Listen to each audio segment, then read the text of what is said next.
অবাধ্য হারামজাদা, দেখ কদ্দুসের মেয়ে ল্যাম্বরগিনি, আর তুই গরিবের বোঝা। আজই আমার ঘর ছেড়ে বের হ, তোর মতো সন্তান আমার দরকার নাই। শালা কদ্দুসের মেয়ে আমার জীবনটা জাহান্নাম বানাইছে। একদিন হেলিকপ্টার কিনে তোর বাড়ির ছাদের উপর নামাবো, এইটা হালকের কসম। ইঞ্জিনিয়ার সাহেব, একটা কাজ দেন, ও পেটে ভাত নাই। এই রে সবুজ দানব, তোকে দেখে কাজ দিতে আসছি নাকি সার্কাস খুলছি? ভাগ এখান থেকে।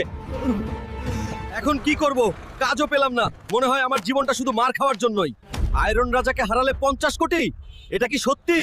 শোন গ্রামবাসী, কেউ আছে নাকি যে আয়রন রাজাকে হারিয়ে 50 কোটি জিততে পারবে?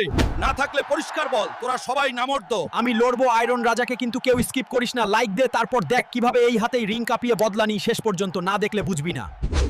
ওই গরিব হাল্ক, আমার সামনে দাঁড়াতে আসছিস, তোর যোগ্যতা কি রে? গরিব হাল্ক বলেছিলি না? এই নে, গরিবের খুশিতে আজই তোকে রিং এর বাইরে পাঠালাম। দেখ গ্রামবাসী, গরিব